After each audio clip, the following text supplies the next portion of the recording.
మచిలీపట్నం నియోజకవర్గంలో ఎన్నికల దగ్గర నుంచి కూడా ఎన్నికల ప్రక్రియ స్టార్ట్ అవ్వక ముందు నుంచి కూడా ఒక అరాచకాలు చేస్తూ ఈ రాష్ట్రంలో ముఖ్యంగా మచిలీపట్నంలో వైఎస్ఆర్ పార్టీ నాయకులు పేర్ని నాని గారు వారి కుమారులు పెద్ద ఎత్తున రౌడీ మొక్కల్ని ప్రోత్సహించారు.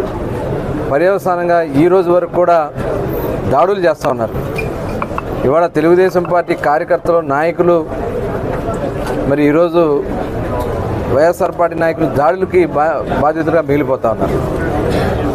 బలరామపేటలో ఎన్నికల కౌంటింగ్ అయిన దగ్గర నుంచి ఒక పక్క కౌంటింగ్ జరుగుతూ ఉంది. మెజార్టీలు వస్తున్న దగ్గర నుంచి సెంటర్లో కూర్చుని చీలి చక్రపాణి వారి తమ్ముడు చీలి రవి అలాగే అక్కడ దుర్గారావు వాళ్ళ కుమారులు అందరూ కలిసి అక్కడ ఇళ్ల మీద దాడులు చేయటం, అక్కడ వడ్డేరు సోదరులు ఉంటే వాళ్ళ ఇళ్ల మీదకి రాళ్ళు ఇసిరి వాళ్ళని భయభ్రాంతులు గురి చేయటం, అలాగే అక్కడ తెలుగుదేశం పార్టీలో పనిచేసినటువంటి క్రియాశీలకంగా ఉన్నటువంటి కుటుంబాల మీద మరి వాళ్ళ మీద అయితే ఇప్పుడు దాదాపు 6 సార్లు దాడి చేస్తే 6 సార్లు మేము కేసు పెట్టాం.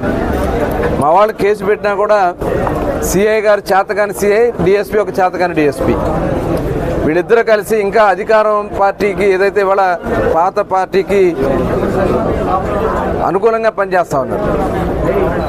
సిఐ గారు అంటారు అరెస్ట్ చేస్తాం మళ్ళీ వదిలేస్తాం, మేమేం ఆపగలం అంటున్నారు. మళ్ళీ ఇది రిపీట్ అవుతా ఉంటే నీ చేతకాని అడివి నువ్వు గాజులు తొడుక్కున్నావు సిఐ గారు నేను అడుగుతా ఉన్నా. చేత కాకపోతే రాజీనామా చేసి వెళ్ళిపో, అంతేగాని ఇలా ప్రజల మానాల ప్రాణాలతో ఇవాళ ఆడబిడ్డ చూడండి తలకాయలు పాల్గొట్టేశారు. ప్రాణం పోతే ఏంటి ఎవరు దిక్కు? ఇవాళ ఇంత దుర్మార్గం జరుగుతూ ఉంటే ఇవాళ డిఎస్పీ మాట్లాడతాడు అరెస్ట్ చేసామండి, మొన్ననే చేసాం, మళ్ళీ బయటకు వచ్చాడు, బయటకు వచ్చి ఎలాంటి మళ్ళీ చేస్తామంటే ఏం చేయాలా?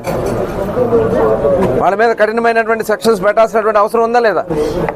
దాదాపు అతని మీద 20 కేసులు ఉన్నాయి. 20 కేసులు ఉన్నటువంటి వ్యక్తి మీద పేర్ని నాని గారు ఒత్తిడితో రౌడీ షీట్ తీస్తారు వీళ్ళు.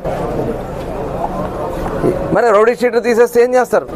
అక్కడ సిఎస్ఐ స్కూల్ ఉంది, ఆ సిఐ స్కూల్ని వీళ్ళ మాఫియాకి అడ్డగా పెట్టుకున్నారు. అక్కడ గంజాయి మందు పేకాట వాళ్ళు చేయనటువంటి కార్యక్రమాలు అక్కడ ఏమీ లేవు. రాడ్లు పెట్టుకుని కర్రలు పెట్టుకుని అక్కడ ఒక రౌడీజం దందా చేస్తూ ఉంటే ఇవాళ అసలు ఈ పోలీస్ వ్యవస్థ ఉందా?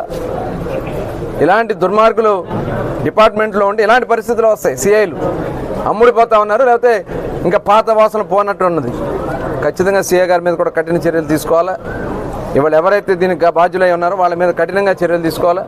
నేను ఆల్రెడీ ఎస్పీ గారితో మాట్లాడాను. ఇలాంటి రౌడీ మూకల్ని ఎవరిని కూడా వదిలే సమస్య లేదు. మేము చాలా ప్రశాంతంగా ఉన్నాం.